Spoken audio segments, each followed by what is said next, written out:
Hello, my friends. And with only 3 weeks left in the year, the question echoing across Europe and much of the world remains the same. Will the war in Ukraine end by the close of 2025? To answer that, we need to take a hard, unsentimental look at where this conflict truly stands.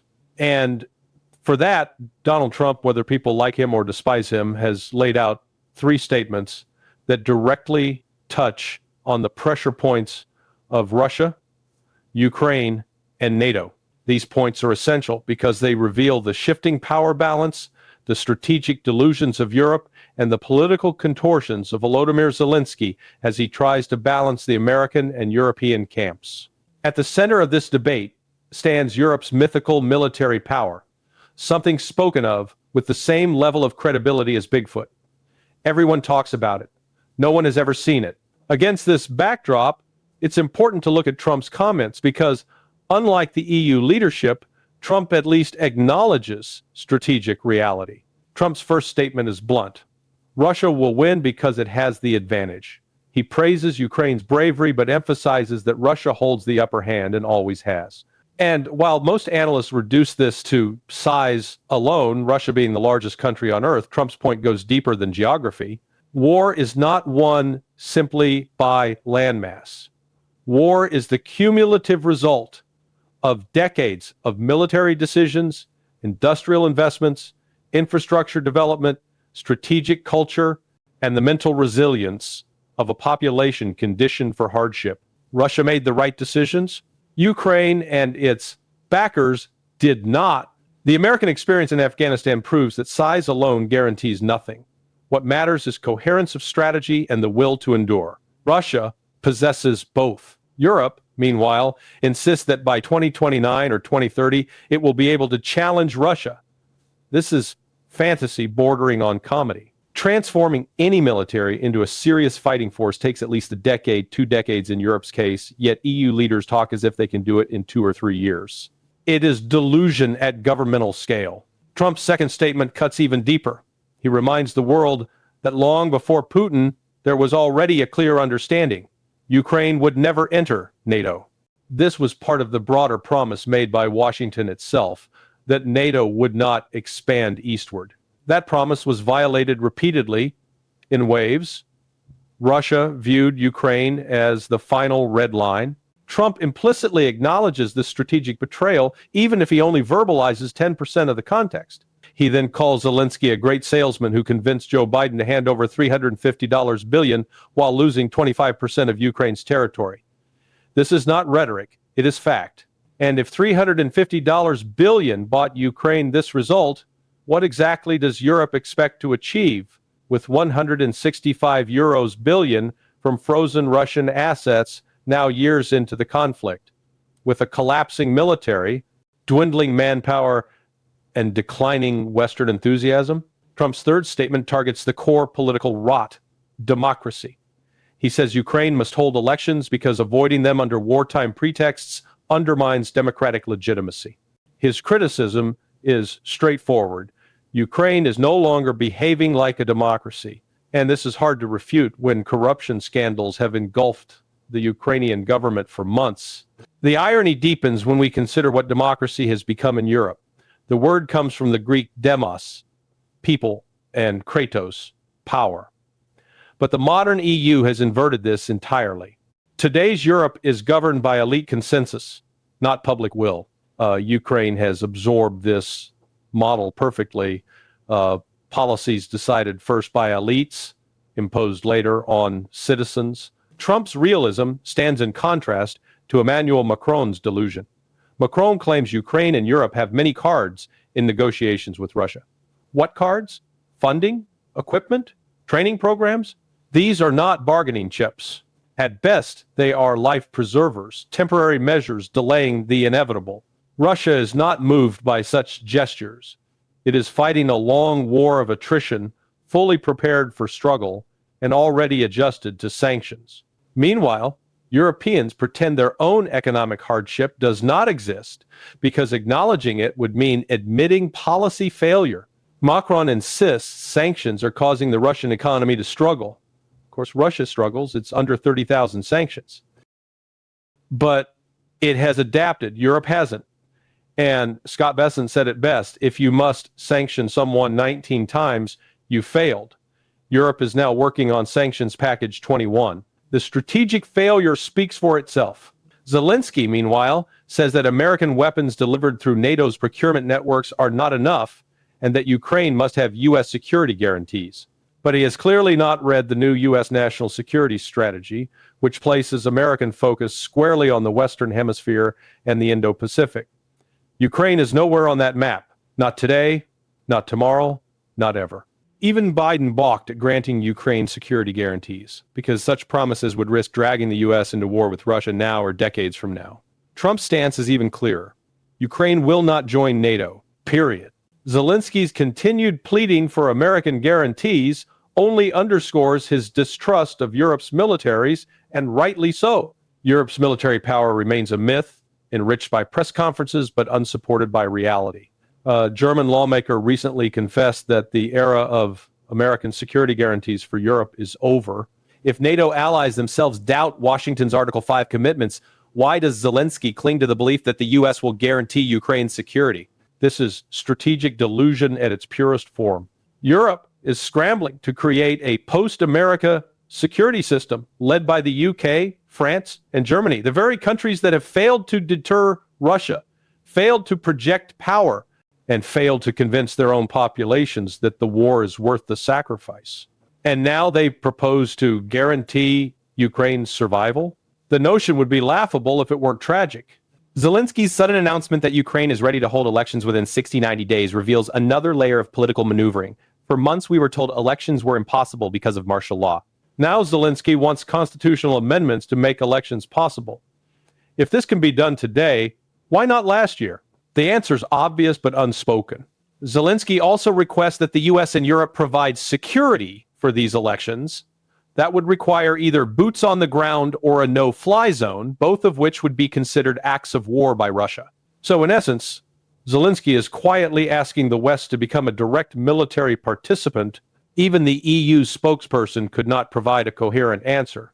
She insisted Zelensky remains the democratically elected leader, in my mind. But policy cannot be based on personal imagination. Reality determines legitimacy, not someone's internal narrative. And that is the tragedy of Europe today. A continent governed by symbolism rather than substance, by moral posturing rather than strategic thinking. The longer Europe and Ukraine cling to illusions, the more decisive Russia's victory becomes, not because of sheer size, but because Russia is fighting a coherent war grounded in strategic clarity, historical awareness, and national resilience. Ukraine and Europe are fighting narratives. Russia is fighting reality. And reality always wins. But to fully understand the trajectory of this conflict, we must widen the frame beyond Trump, Zelensky, or Macron. The war in Ukraine is not merely a story of territorial lines or battlefield maneuvers. It is the collision of three strategic worlds: Russia, Europe, and the United States, each heading in a different direction, each driven by internal pressures that no longer align with the idealistic language spoken on press stages. Russia is fighting an existential war. Whether the West agrees or not, Moscow views this conflict not as a regional dispute, but as the final chapter of a 30-year security crisis born from broken promises, NATO expansion, and the erosion of buffer zones. A nation behaves very differently when it believes its long-term survival is at stake. Russia's decisions, therefore, are anchored in depth, industrial mobilization, expanded military production, demographic pressure, and an acceptance of economic hardship as the cost of sovereignty. This mindset is nearly impossible for Western governments built on quarterly budgets and fragile political coalitions to comprehend. Ukraine, meanwhile, stands trapped between narratives and resources.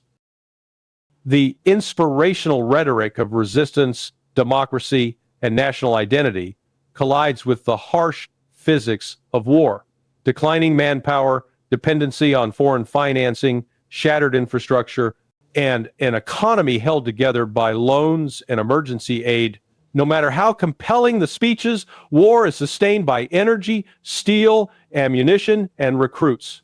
And Ukraine is running short of all four. Europe, on the other hand, is experiencing a strategic identity crisis. For decades, Europe outsourced its security to the United States, allowing its military industries to atrophy while building welfare states and political institutions that assume permanent peace. Now, under pressure, Europe talks loudly of strategic autonomy, but the numbers betray the myth.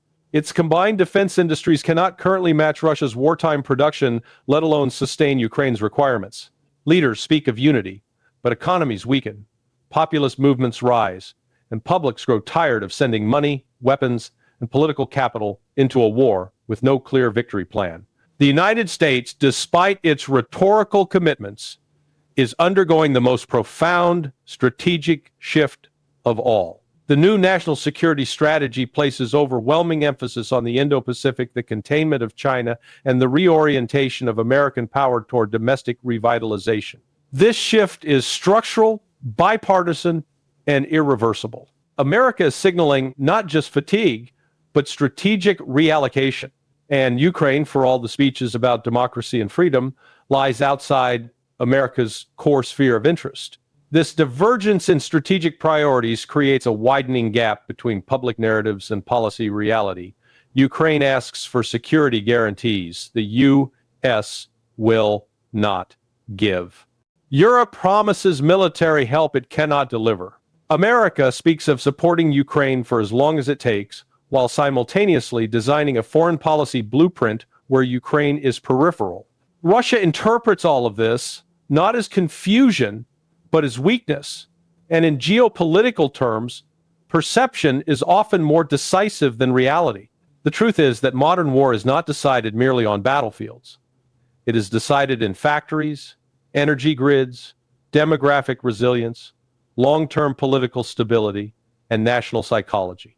Russia has adapted to sanctions, redirected its economic flows, reorganized supply chains, and mobilized its military industry to levels reminiscent of Cold War production.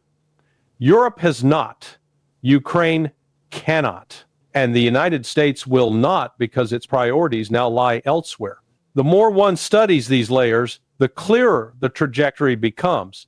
This conflict is moving toward a negotiated end shaped by exhaustion, geopolitical realignment, and the collapse of illusions on all sides. The question is not whether the war will end, but how much more loss will occur before political narratives catch up to strategic reality. As Europe tests the boundaries of autonomy, Ukraine faces the disintegration of the old promises that sustained it, and America shifts its weight toward the Pacific. Russia continues enforcing its core red lines with a consistency that Western democracies divided by elections, public opinion, and competing interests struggle to match. And this is the ultimate irony of the entire conflict. The outcome may not be determined by who is right, but by who is willing and able to endure the longest. Russia views endurance as its historical inheritance. Europe views endurance as a political inconvenience. Ukraine views endurance as a matter of survival, but lacks the means to sustain it. The United States views endurance through the lens of its confrontation with China, not Russia. When these realities converge, the end of the war does not come from a dramatic military collapse, but from the quiet recognition among policymakers that the architecture of the conflict is no longer sustainable. Until that recognition becomes public, the world will continue watching a war shaped not by bravery or ideals, but by industrial capacity, long-term strategic focus, and geopolitical gravity forces far more powerful than speeches, summits, or symbolic declarations. And as we step back from the noise, the speeches, the headlines crafted for audiences rather than outcomes, one truth emerges with a clarity no politician can mask. The world is shifting beneath our feet, and Ukraine is not the center of that shift, it is the fault line. This war has become the mirror through which every major power confronts its own contradictions. Russia confronts its historical mission and its willingness to bear the cost of sovereignty. Europe confronts the uncomfortable realization that it built a continent on the illusion of security without ever building the means to defend it. Ukraine confronts the limits of external salvation in a world where promises are plentiful but resources are finite. And the United States confronts the reality that it can no longer police every crisis without jeopardizing the battles that truly define its future. This is why the trajectory of this conflict feels inevitable, not because fate demands it, but because every actor is moving along a path determined by deeper forces, demographics, industrial power, geography, national psychology forces stronger than any speech delivered in Brussels or Washington. Wars do not end when one side grows tired of fighting. They end when the underlying balance of power becomes impossible to ignore. And that moment is approaching quietly, relentlessly, without theatrics. When the history of this war is written, it will not celebrate the slogans or the summits. It will record how an entire continent misread its own strength, how a generation of leaders mistook rhetoric for strategy, and how a nation caught between worlds discovered that the world around it had already changed. And in that final accounting, the decisive factor will not be who claimed the moral high ground, but who understood the strategic ground, who recognized that in a conflict shaped by industrial capacity, geopolitical realignment, and the long arc of national purpose, endurance is not a virtue. It is destiny. And destiny, in the end, does not negotiate. It simply arrives.